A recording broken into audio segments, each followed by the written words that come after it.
Hi students, so today we're going to start our first real lecture, and it is going to be on the topic of how we measure a nation's income.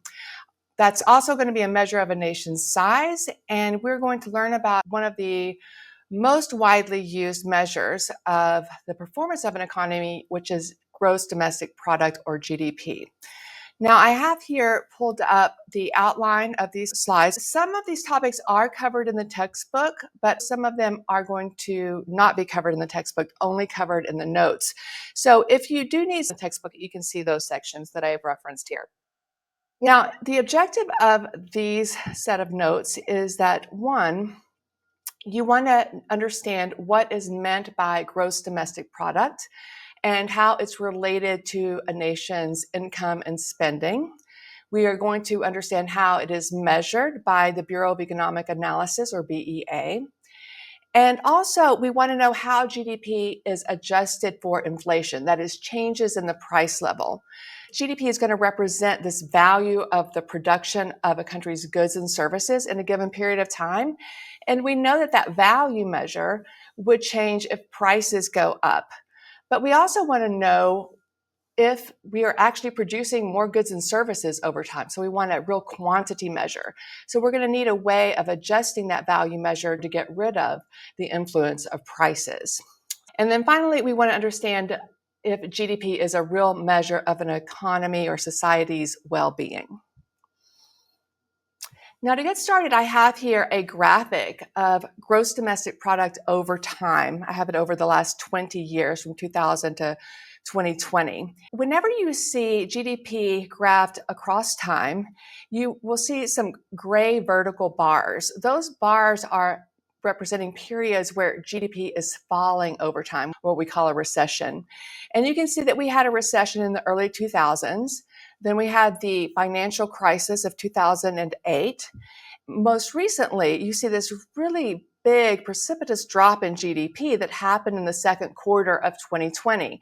And that was the economy shutting down. So that you should understand exactly why GDP fell during that period.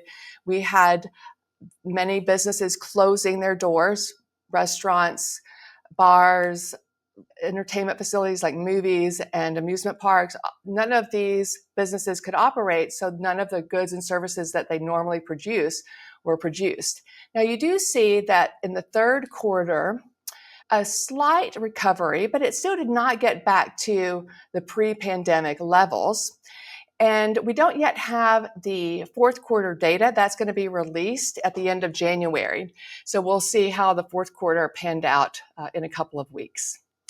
Now, this graphic is from the Federal Reserve Economic Database, or what we call FRED. And if you click on this link, it will take you to that database. And this is something I encourage you guys to explore because it's really easy to get graphics of a lot of the economic variables that we're going to be learning about this semester. And it's easy to adjust these date buttons, just toggle them if you want to scroll in on a particular time period to see exactly what was going on. You can also get the data in a table format if you want to use it for some statistical study. So you would just type in whatever data you want to look for, whether it's real GDP, the consumer price index, unemployment, and so forth, and this will bring it up.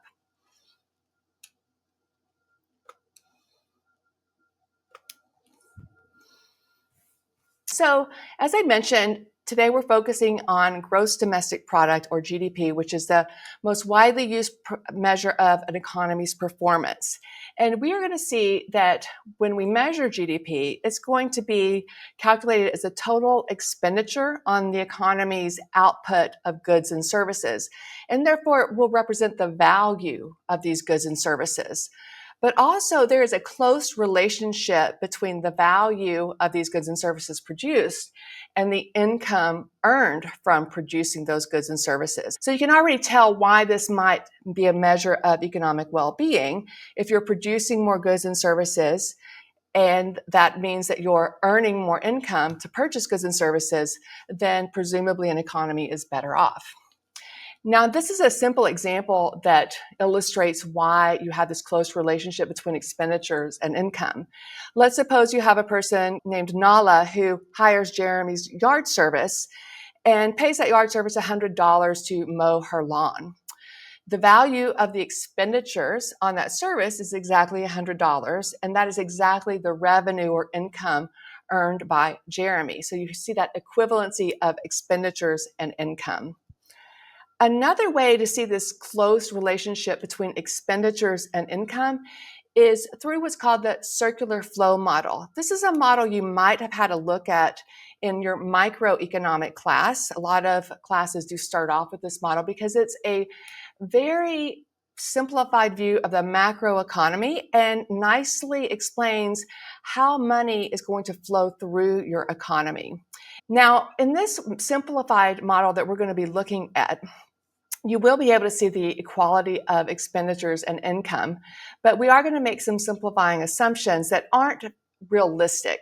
So we'll go through what those assumptions are in the next slide, but I do want to make you aware that we're going to present this simple model now, and in topic 2, we will come up with a more realistic picture about how money does flow through the economy.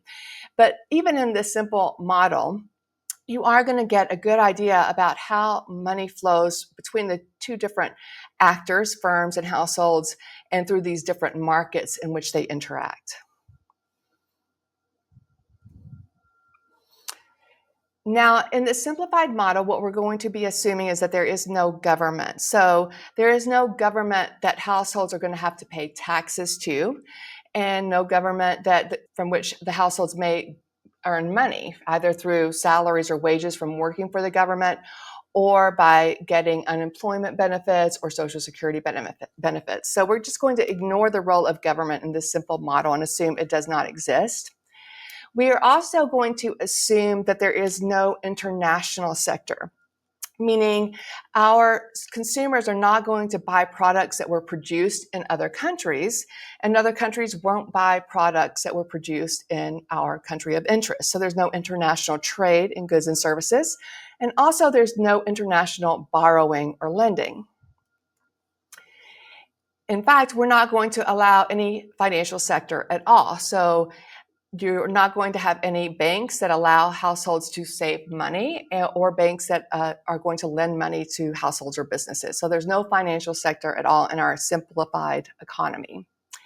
And finally, we're going to assume that firms aren't going to be purchasing goods from other firms. So this is, of course, not very realistic. We know that firms buy products from other firms that they use in their own production process, but we're going to just ignore that for now and assume that a firm wholly produces its products in its own business. Now, if we make these simplifying assumptions, there are only two types of actors we need to consider: households and firms. And they're going to interact in only two markets: the market for goods and services and the market for factors of production. And the only goods and services that are going to be purchased are by households, since firms are assumed not to purchase goods and services. Now let's talk a little bit about these two markets. In the goods market, this is going to be where final goods and services are bought and sold.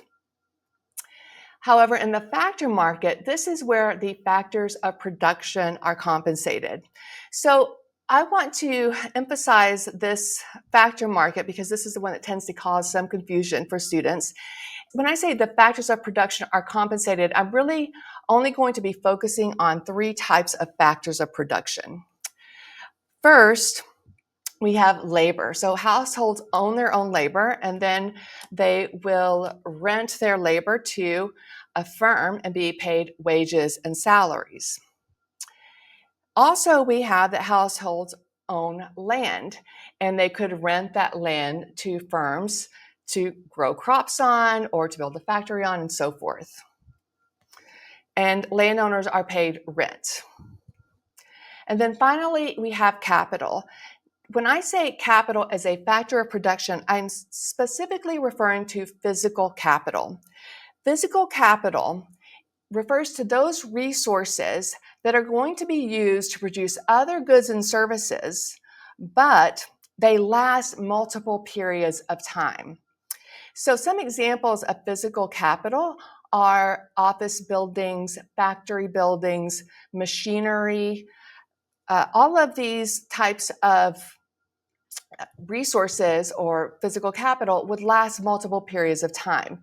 And I want to distinguish this type of good that's used to make another product with intermediate goods. Intermediate goods are types of products that firms may purchase and they will be used to produce other goods.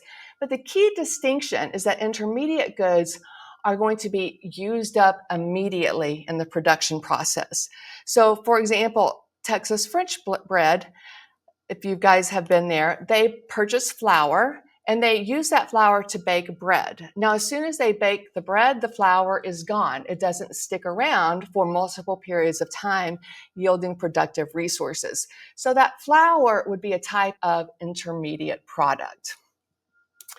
Okay, now if Texas French bread bought an industrial oven, that would be the purchase of physical capital.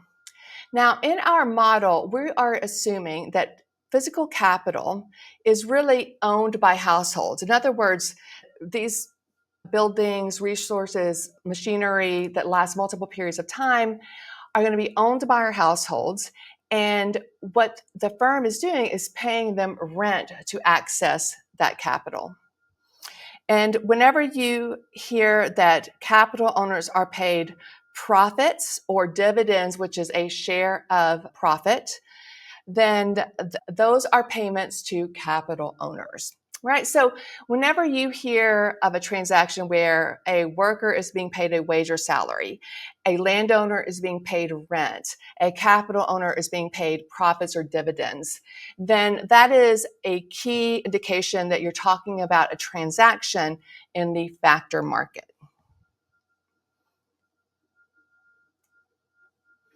So just to be clear, let's go through a few examples here. And I'm going to do this on the document camera. And incidentally, I just want to remind you that these slides that have the little notebook icon, those are the ones where you can take notes. They're going to be examples of the material we just covered.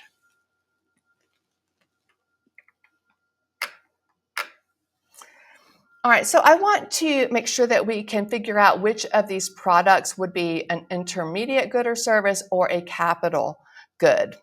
So Cokes and snacks purchased by Southwest Airlines. Typically, when you go on a flight somewhere, you are served some snack or soda.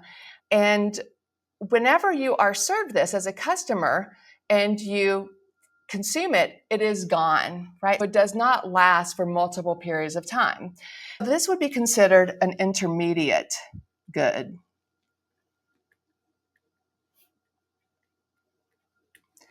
Now, if Southwest Airlines purchases some type of insurance, insurance is a service that they're purchasing. So even if they're purchasing an annual insurance policy, it's a one-year term. Whenever that term is up, then the insurance policy is over. So this would be what we call an intermediate service. And if Southwest Airlines purchase a Boeing jet, then this jet is going to last multiple periods of time, several years, before it is completely depreciated or obsolete. So this would be a capital good. Okay, so in our simple model, we would say our households that own Southwest Airlines are getting paid or compensated for renting their capital to Southwest Airlines.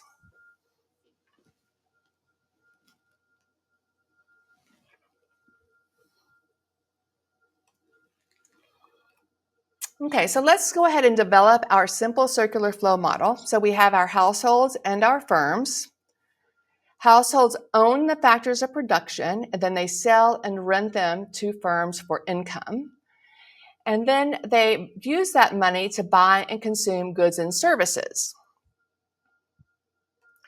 Firms are going to rent or higher factors of production, and they're going to use them to produce those goods and services, and then they sell those goods and services to households. Okay, so in our market for factors of production, the households supply those factors of production, labor, land, and capital, and then they are used by firms to produce those goods and services. In exchange, we see that firms are sending money to compensate those factors of production. So they are going to be paying wages, rent, and profit, and that in exchange becomes income earned by households. Okay, so you can see why this is a flow diagram, because it's explaining how money is flowing through our economy. Now, on the other side, we have the market for goods and services. And the households are going to send money to the markets for goods and services, and that money becomes revenue for our firms. And then the goods and services that the firm has produced are purchased by those households. Okay, so in this very simple model, we see that the spending by households is exactly equal to the income earned by households. Okay, so now we're going to get into the formal definition of gross domestic product and also a related term called gross national product. So here's our definition of gross domestic product. We have that it is the market value of final goods and services that are newly produced during a specified period of time within the borders of the economy or whatever area you're talking about. So let's go through each of these components of this definition. Essentially, we want to know how many goods and services actually got produced within the border of an economy. Now, trying to enumerate the thousands or hundreds of thousands of different products or services that got provided and track those over time would be a near impossible task. So what we do is we measure them in a common unit, which is dollars, for example, in the US. So we are going to look at the market value of those goods and services and track that over time. So when we do that, we are going to measure those values at the prices actually paid, including sales tax, because that's going to be our true measure of the value. So for example, if I go to H-E-B and I see a soda that's on sale for $1 and I purchase it, but then when I go check out, I pay $1.08 because there's 8 cents in tax, then what gets measured in GDP would be $1.08. It includes the value of the tax. Now, also, we have that non-market activity or black market activity generally does not get counted in GDP, even though goods or services may have been produced. So, for example, when a homeowner cleans her own house or he mows his own lawn, a service has been provided, but it's not going to get counted in GDP. Now, this can cause some types of arbitrary fluctuations in GDP, right? So if you have a woman who pays, for example, Nala paying Jeremy's lawn service to mow her lawn, and then she marries Jeremy and now he mows her lawn for free, then you go from a transaction that was recorded in GDP that is no longer recorded in GDP. Black market activity, the sales and purchases of illegal drugs are not going to be counted in GDP.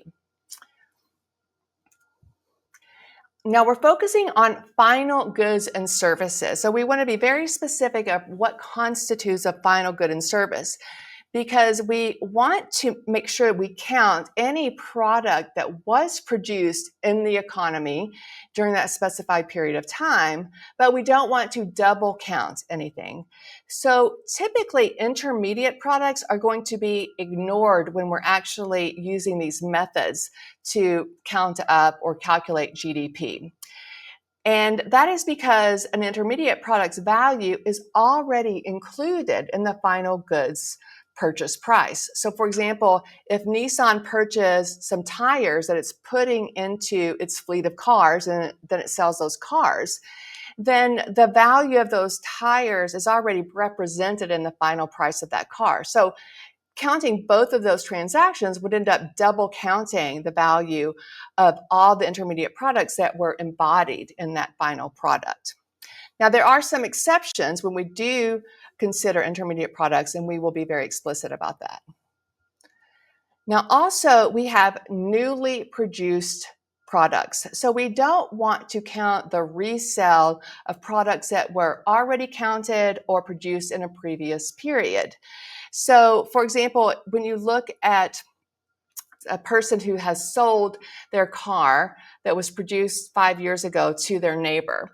So that is the resale of a product that was produced in a previous period. So we're not going to count that transaction in GDP because we would end up counting a product that was not produced in that given period of time.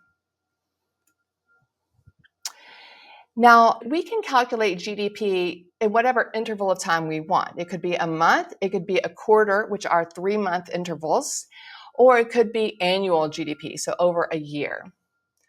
And then finally, we have the within the border definition. So that is what this domestic part of this name is referring to. Domestic always refers to within the borders of an economy. Now, we could calculate GDP for a state, for a county, even if we were so inclined, because we can clearly define the borders of that economic region. We can go bigger by calculating national GDP or regional GDP, looking at all of North America, looking at Latin America, and so forth. Now, gross national product is almost identical to the definition of gross domestic product. It differs in its name by, instead of having domestic here, we have national. So for gross national product, we're interested in seeing or counting up those products that were produced in this given period of time, but not necessarily within the border, but by factors of production that were owned by the nation's citizens. So let me give you an example.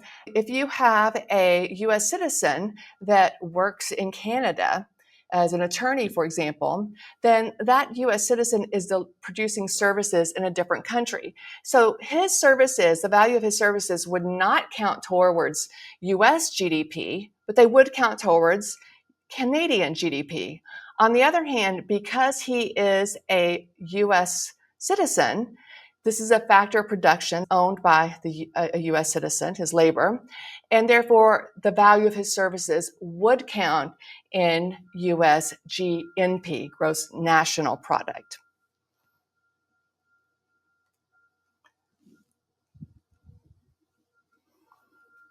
All right, so in this slide, what I have is just an overview of what you want to look for when you're trying to think about, at the end of the day, should this transaction contribute to GDP or should it actually not contribute? Should it not increase or decrease it at all? The value of a good and service should contribute to gross domestic product if it was produced within the borders of the country, within a given period of time, and we want to make sure we don't double count it. Okay, so you're looking for within the borders and in that period of time. Gross national product, you want to count it if it was produced by one of the country's factors of production within a given period of time, and we don't want to double count it either. Okay, so this is just a quick check to make sure that when you do these calculations, and we're using one of the methods to calculate GDP, that you're getting something that intuitively makes sense. So here I have another example where I want to think about whether these transactions should be counted in US GDP or GNP in a particular year. So I'm going to go back to the document camera to work these out.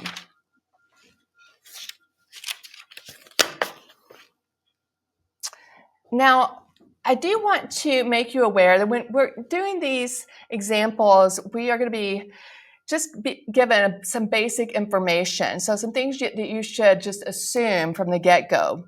One, assume that production within a country, so if I say a tractor is made in the US, that it's going to use at least some of the country's factors of production, either labor, land, or capital. Also, when you hear that a firm is owned by another country, what you're assuming is the citizens of another country own that firm. So a Mexican-owned firm means that the capital is owned, at least in part, by Mexican citizens. Okay, so you know that those capital owners are going to earn some income from those services or whatever is produced by that firm. All right, so here in part I, we have shoes that are made in Mexico by a US-owned firm in 2017 and then sold to a US consumer in 2017. Okay, so for getting counted in GNP and GDP to ultimately contribute, it has to have been made within the borders of the US for GDP, and for GNP, at least some of the income earned by that firm has to have been paid to US factors of production. So here we have US GDP in 2017. This would not get counted towards US GDP. And that is because it was made in Mexico. It was not manufactured or produced within the borders of the US. So it does not count towards US GDP. However, it was made by a US firm. So some of the capital owners are going to be paid profits from whatever is earned by this firm. And so this would contribute to US gross national product. How about tractors made in the US? So it was made within the borders of the US in our given period of time. So it would count towards US gross domestic product. And since it's made in the US, and we make this assumption that it's going to be using at least some of the US factors of production, land, capital, or labor, it would count towards US GNP. Now, what about tractors made in the US in 2016, but then were not sold until 2017? So in this case, it would not count towards US GDP in 2017 because it was not made in that given period of time, nor would it count towards US GNP in 2017. Now, our final example has the value of services provided by a Mexican citizen from a factory in the US. Okay, so you have a Mexican citizen who owns his own labor and who is working in a factory in the US. So the value of his services are being provided and sold and purchased within the borders of the US. So it will contribute to US GDP. However, the value of his specific services are not going to be counted in US GNP because all of that money is going towards that Mexican citizen. So it would count towards Mexico's gross national product. Okay, now when we are actually doing our calculation for GDP and GNP, this is just something that you should be doing in your head when we're going through the examples. Immediately think about, should this transaction ultimately show up when we're using, say, the expenditure approach, which we'll learn about in just a few minutes.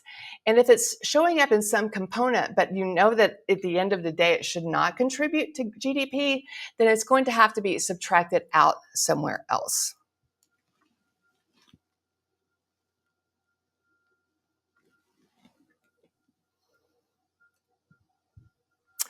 Okay, so now we are going to our approaches to measuring gross domestic product. Now, as a warning, the only one of these that's explicitly covered in the textbook is the first one we're going to be looking at, which is the most widely used method, and the method used by the Bureau of Economic Analysis, which is the expenditure approach. But it is very useful to understand what value added is and how the value added or product approach is equivalent. It gets you the same measure as the expenditure approach. And then also we will be talking about some other measures of national income and how they are related to GDP in our more realistic view of the economy. The gross domestic product, gross national product, and other measures in our national income and product accounts are calculated, produced, and published by the Bureau of Economic Analysis. And I have here a link to their webpage where you can just click on this and start looking at some of the data. Now, I talked about the the Federal Reserve Economic Database. They are collecting GDP data from the BEA and just putting it in a very workable format. But it's actually produced, GDP data in the US is produced by the BEA. Now, the BEA calculates GDP using the expenditure approach. And what they're going to do is try and come up with a way of measuring the total amount of money spent on final goods and services. Now, equivalently, we could just ask firms, what is the value of the final goods and services that you produced? And that would be the product approach. Alternatively, since we know that income and expenditures or spending are closely related, in fact, identical in our simple model, we could figure out what households are reporting as their income and try and figure out if that is equivalent to our measure of GDP.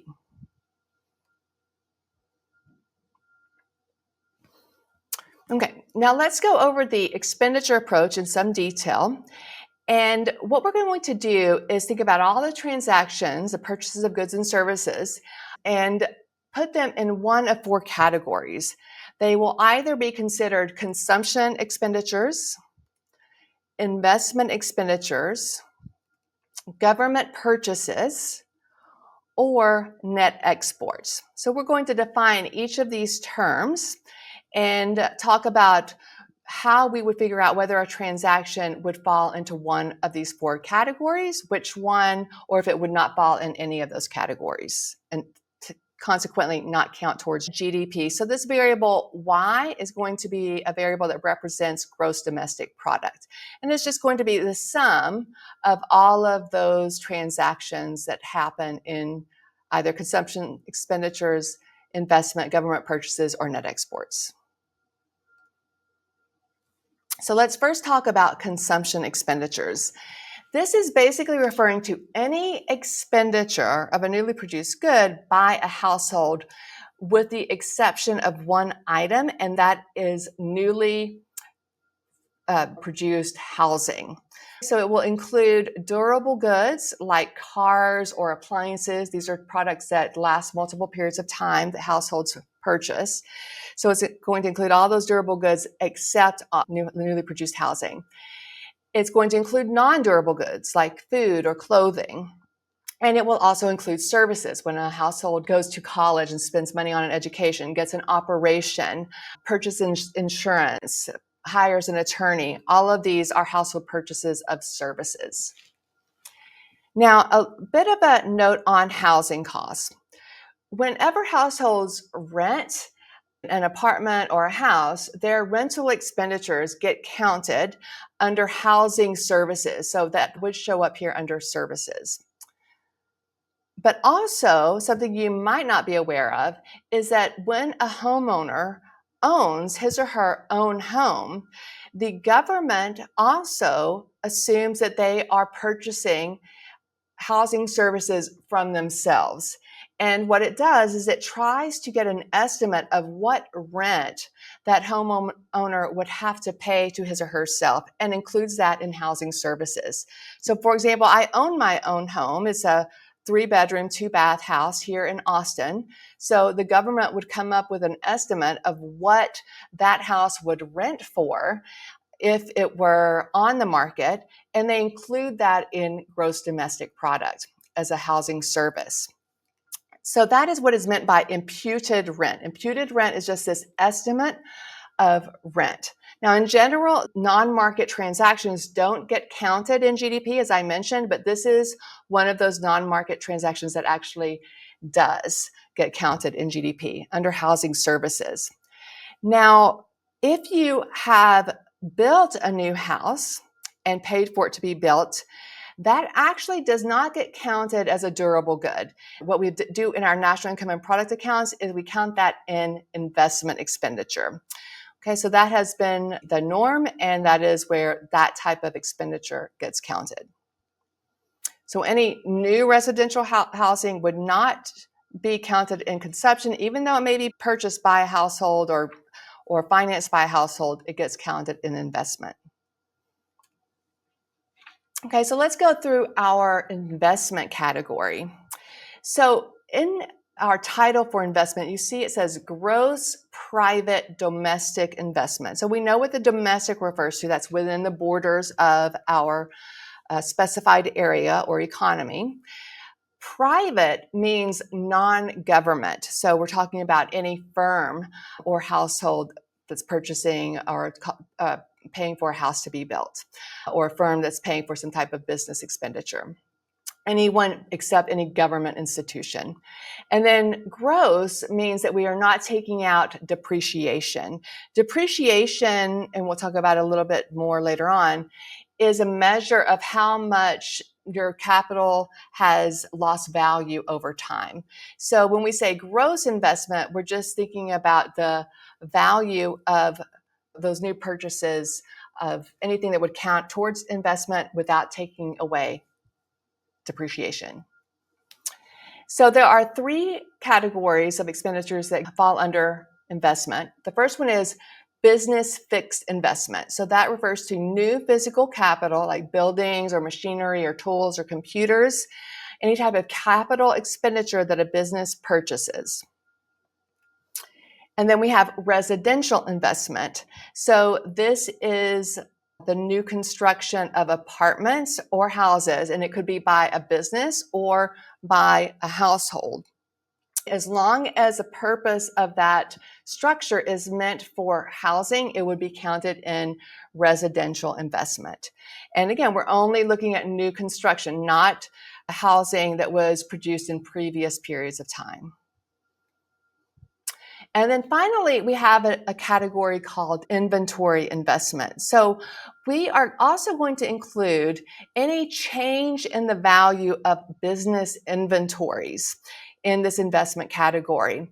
So here we consider all inventories, including raw materials, goods in process, so that haven't been completely assembled, for example, and final goods. And since we're looking at the change in the value, this term could be positive if the value of inventories goes up, or it could be negative if the value of inventories goes down. Now, I do want to make a note about intermediate products and capital products. So any type of capital expenditure, whether it is a building, machinery, tools, it does get counted in investment, either business fixed or residential, depending on what the purpose of that building is. Or if it's a machine, it would for sure be business fixed. But intermediate products are generally not considered in the investment category. However, there are a couple of exceptions. One, we consider an intermediate product a final product and therefore counting in this investment category when it is not used up in the accounting period and then gets added to inventory. Okay, so if Nissan buys a bunch of tires from Firestone, for example, that were produced that period of time within the borders of the US, we do want to make sure those tires get counted. But if Nissan doesn't sell the final car until the next year, then if we ignore those intermediates, they would not get counted. So because they get added to inventory at the end of the accounting period and don't get sold till the next period, they would get counted when we look at that inventory investment. Now, another time when an intermediate product is going to be counted is when, or as a final good, is when it's imported or exported or purchased by the government. Any transaction that shows up as an import or an export or a government purchase, whether it's going to ultimately be purchased by a business and processed some more or by a final consumer, is considered a final good. And it would show up in those subsequent categories: net exports and government purchases. And then finally, I want to emphasize that when we say investment in macroeconomics, it does not refer to the purchase of stocks or bonds. Now, you will hear in the vernacular that people have invested in stocks or invested in bonds. And that's a perfectly acceptable way of using that term. But in macroeconomics, investment is something very specific. It is going to refer to the purchase of physical capital, like buildings, machinery, tools. These resources are going to be used to produce other goods and services, or inventory investment. The purchase of a stock or bond would not be considered investment, would not be counted in this category. In fact, it would not count towards any of our components of GDP. When you purchase a share of a stock, you're just buying a share of ownership from another person. It's just a transfer of ownership. So it would not contribute to GDP because it does not represent any newly produced good or service. All right, so next let's talk about this third component, government purchases. So this refers to any expenditure by any government entity, whether it be federal, state, county, city, some type of local government. It could include expenditures on the wages and salaries of those government employees, or purchases of computers, or the financing of a road being built or a school being built. All of these types of expenditures would be counted towards government purchases. So recall that in the investment category, I said private investment, so investment by businesses. When the government purchases this type of capital good that lasts multiple periods of time, like a road, or when it pays for a road to be built or pays for a building to be built, it gets counted in government purchases. Now, one thing that is excluded are any payments by the government that do not represent a compensation for a currently produced good or service. And there are two main examples of this, and they're called transfer payments.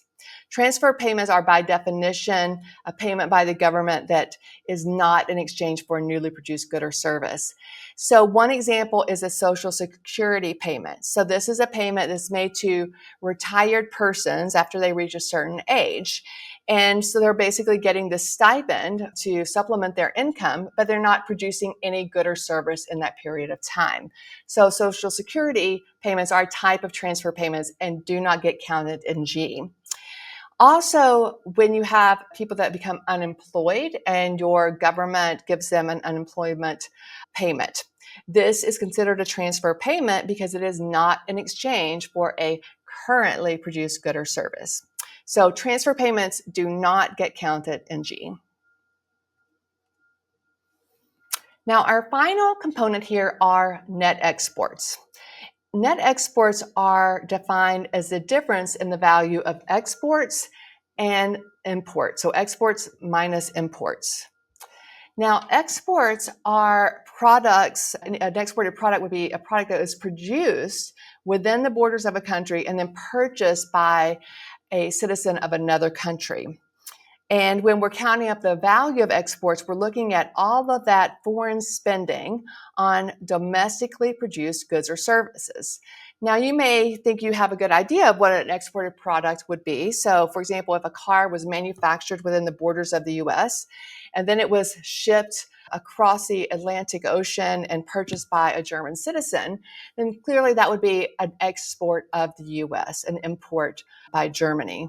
But also, when a German citizen comes to New York and purchases a meal, a foreign citizen is purchasing a product produced within the borders of the US.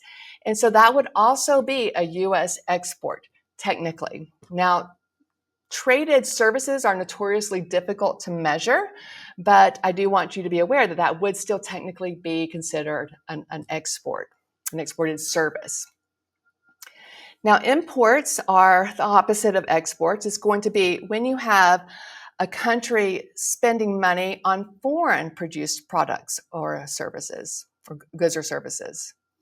And then when we take the difference between the value of exports and imports, we have net exports. So net exports are going to represent the net amount of money flowing into an economy as a result of international trade.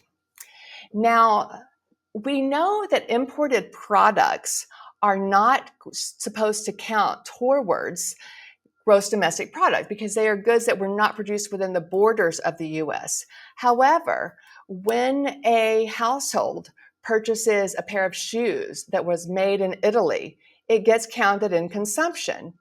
Okay, so to make sure we don't let it contribute to GDP, it's going to get subtracted out here in imports.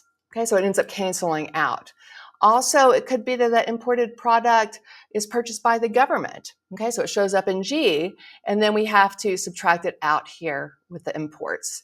Or it could be that it's purchased by a business. It's a machine purchased by a business. It was made in another country. We don't want it to contribute to GDP, so it has to get subtracted out here in imports. Okay, so imports are going to be counted 2 times in these measures of GDP.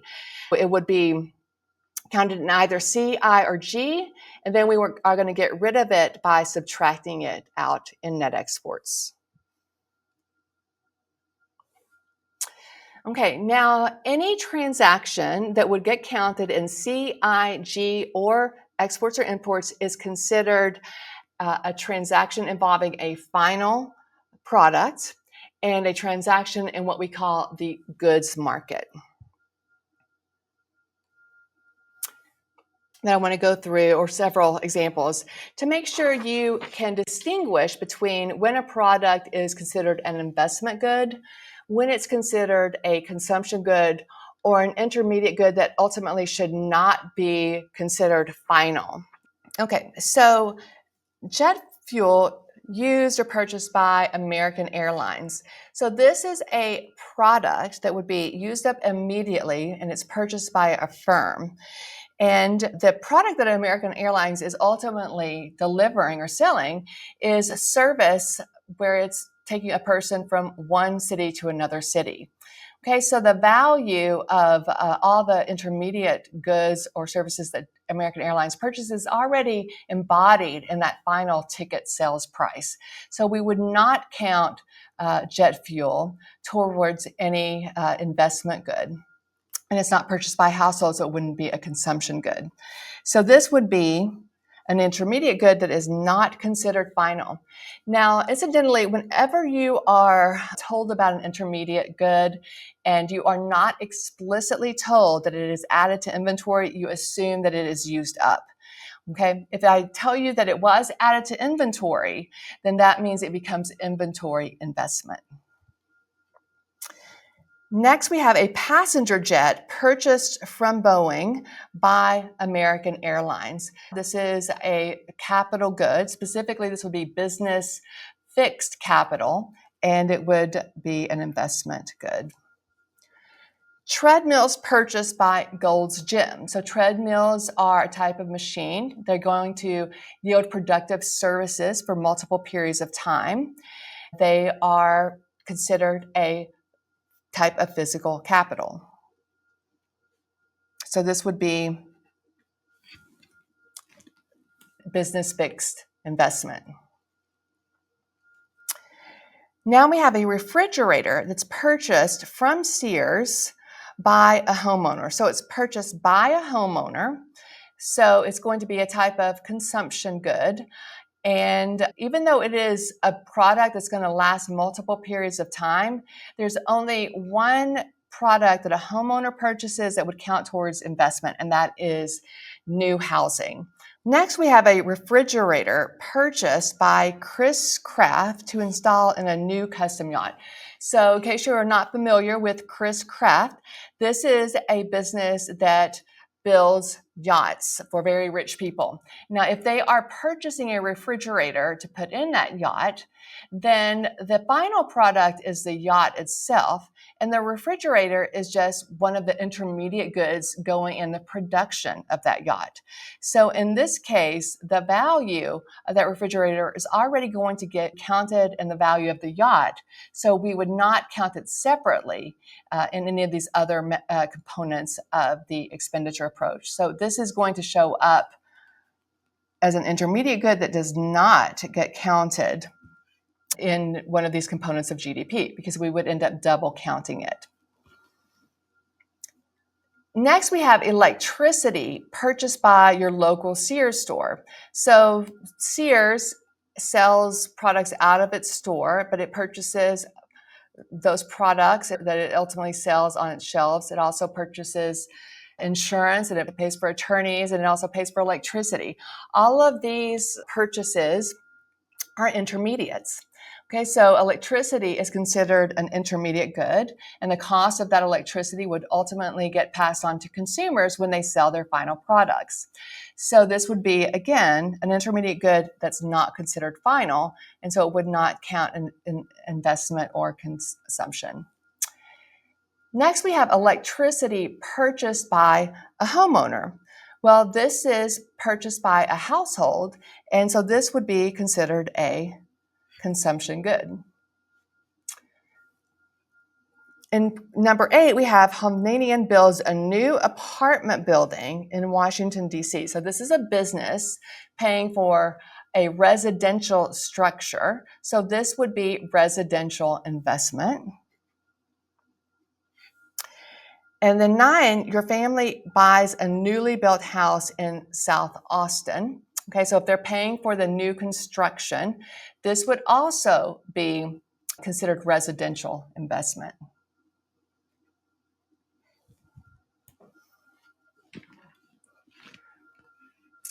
Okay, so let's go back to our notes. So what I claim is that if we measure GDP using the expenditure approach, and then we are very careful to only put transactions in the category in which they belong, and we are consistent with how we have defined consumption, investment, government purchases, and net exports, then we will accurately count every good that got produced within the borders of an economy, and we won't end up double counting it. Okay, so let's think about how we would do some specific examples, especially those that show up in multiple categories. Now, just to remind you that the 4 components of the expenditure approach, C, I, G, and net exports, there are only 2 that can be negative. 1, net exports, when imports are larger than exports.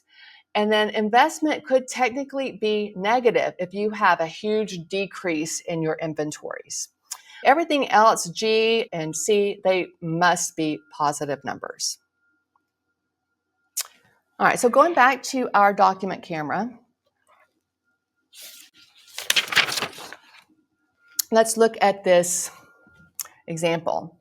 So in this example, we have that Best Buy in Austin is going to be selling an iPhone for $11.25 to a U.S. consumer. During that same year, this phone was imported from China, so it was produced in China, and at the border, it cost $800. So to acquire the assembled product at the border, the cost was $800. And then it cost an additional $25 to ship it from California to the store in Austin, and then it was sold to this U.S. consumer. So intuitively, and this is what you should do whenever you're thinking about these GDP problems, think about what should actually contribute to GDP. What product or service was produced within the borders of the U.S.? Now, certainly not the iPhone itself, right? This was produced and assembled in another country. So that $800 would certainly not contribute to U.S. GDP. However, the shipping took place within the borders of the U.S., and then the retail service provided by Best Buy was produced within the borders of the U.S. So those are the only transactions that should ultimately contribute to GDP. But let's see how we would count these transactions in CIG and net exports and make sure we're getting an answer that makes sense. Now, to do this, I'm going to introduce some notation that you've probably seen before, this delta Greek symbol, and it's going to represent the change in. Okay, so delta C would be the change in consumption. So in this particular year, we know that a household purchases this product for $11.25. So this would be a consumption expenditure. So consumption would go up by $11.25.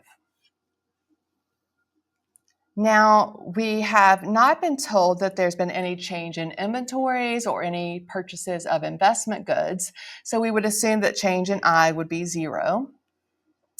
We have not been told that the government has had any purchases, so the change in government purchases as a result of these transactions would be 0.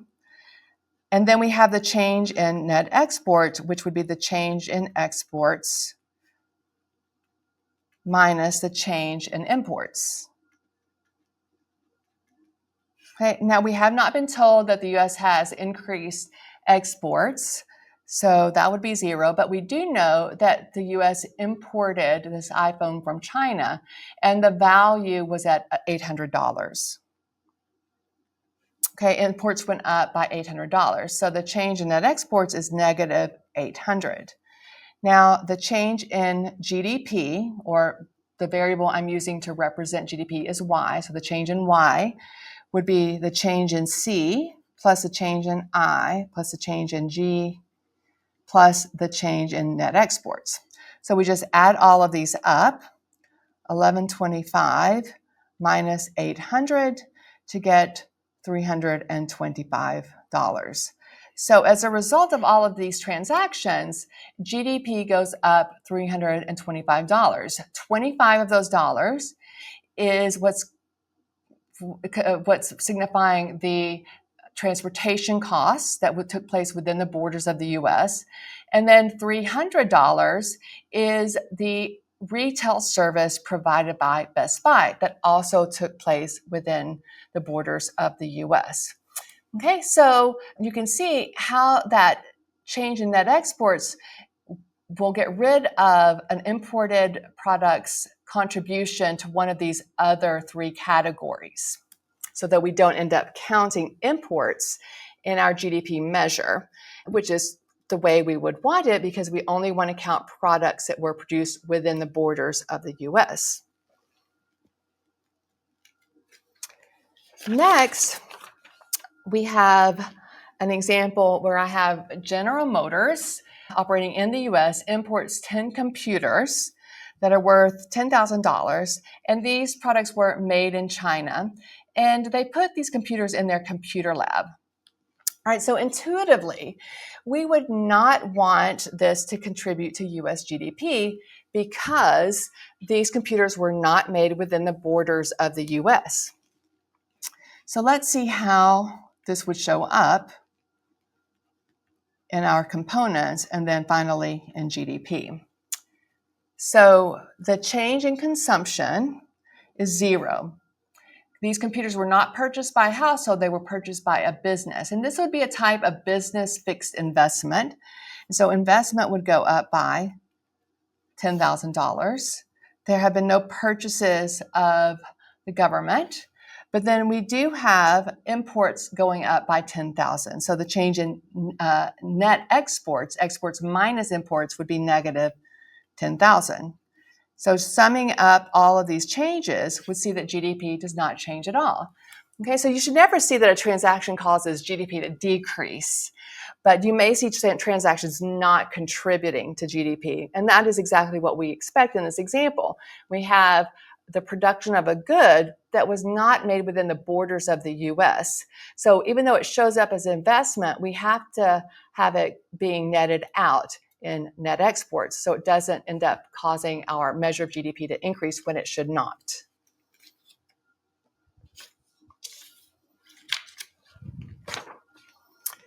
Our next example is that Firestone is going to import $10,000 worth of tires from its factory in Mexico in December of 2014. Then these tires end up getting sold, but not until June of 2015, and they get sold for $11,000. Okay, so how do these transactions affect US GDP in 2014 and 2015? So let's do 2014 first. So we have change in C, change in I, change in G, change in net exports, and then the sum of those giving us a change in GDP. All right, so these tires were imported and purchased by or imported by a business. Okay, so Firestone brings them in and they get added to their inventory. Okay, so change in C is 0, but investment goes up by $10,000. And so that is referring to this inventory investment.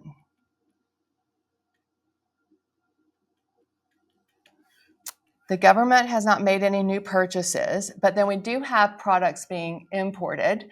So the change in net exports would be negative 10,000.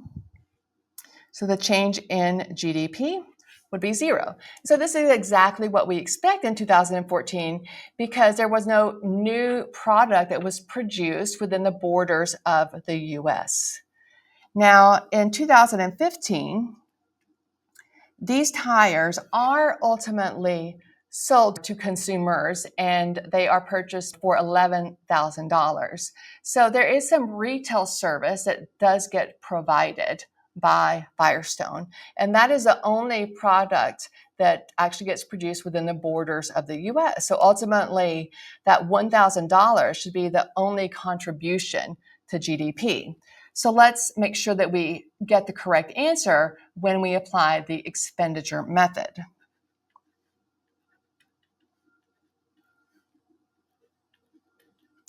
Okay, so we have that households or consumers are the ones that purchase these products and they are spending a total of $11,000. So consumption expenditures go up by $11,000. Now, these tires, however, are coming out of inventory. So that means that inventories decrease by $10,000. So this is a decrease in inventories.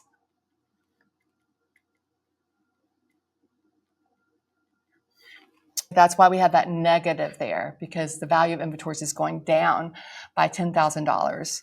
There have been no government purchases and no new traded items.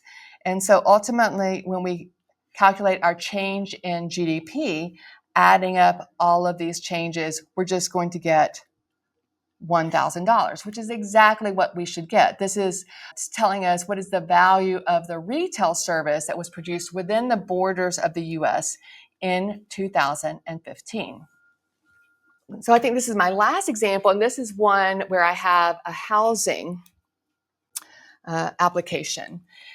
So here I have that Jane has built a house in 2019. So that's when the new manufacture or production took place in 2019. Then we're going to say she lived in it during the year 2020, and then she moved out and starts renting it in 2021 for $1,000 per month. So how do these transactions get recorded in GDP in these 3 years?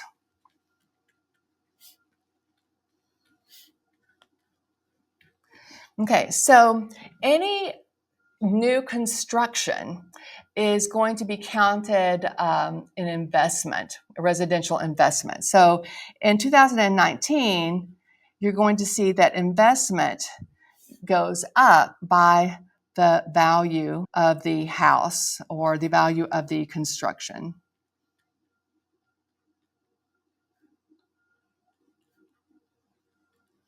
Now, you only count that once because that only took place in 2019.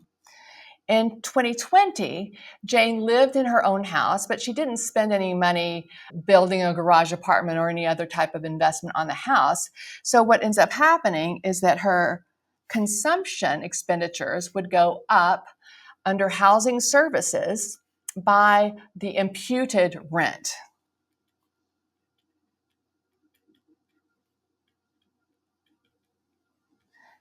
Now, even though this is not a market transaction, the government would come up with an estimate of what Jane would be paying to rent a house with these amenities, and they include that in their measure of GDP. It's one of those transactions that is non-market but still gets counted in GDP, and it's under housing services, under consumption.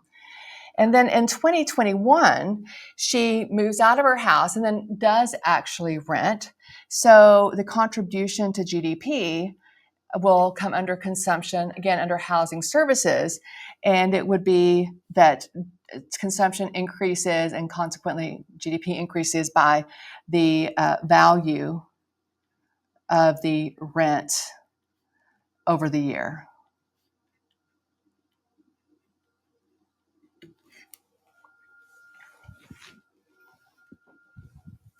Okay, so those are some examples of employing the expenditure approach. And you can see how if you are correctly thinking about the definition of CIG and net exports, that you are going to accurately count a product that was made within the borders of an economy in that given period of time when it should be counted. Okay, so the next set of notes are looking at what we call the product or value added approach. And it's another way of conceptually thinking about how we could measure GDP. It is not the method employed by the BEA, but it could theoretically be employed. So let's think about how we would implement that. Okay, so ultimately, we only want to count products that are considered final goods or services, and we don't want to double count anything. So what we could do is ask firms, what is the value of the production of your goods and services over this period of time, but only tell me about the value of those final goods and services. And once a firm delivers that information, you could add that up across all of your entities within your economy and get a measure of the value of output, something equivalent to GDP. The problem, however, is that firms oftentimes don't know who is ultimately buying their product. Okay, so they might not be able to tell us whether this product should be considered final or not. So for example, if you have Firestone that's selling some tires to a household, it would be considered a final good or service. On the other hand, if it was sold to Nissan, who then puts those tires in its car, then it would be considered an intermediate good and it would not be counted. Okay, so it would require a lot of information on the part of firms to be able to determine whether these products should be considered final or not. But it turns out that there is an approach that's easy for firms to deliver the information that would be required to calculate it, and ends up being identical. And this is what's called the value added approach. So value added is a term that you will see in many other economics classes, and that's why I like to introduce it in this one. It's a very important term. And it turns out that if you were to add up the value added of all of your firms in your economy, then you would get a measure of GDP. It will end up telling you the exact value of your final goods and services produced, and you would have this accurate measure of GDP. Now, why intuitively? Well, when we calculate value added at the economy level, it's basically going to be the value of all of your goods and services minus the value of your intermediate goods. And once we net out those intermediate goods, we end up getting the value of all your final goods and services. All right, so I'm out of time at this point. So we will pick up here with the value added approach in our next class.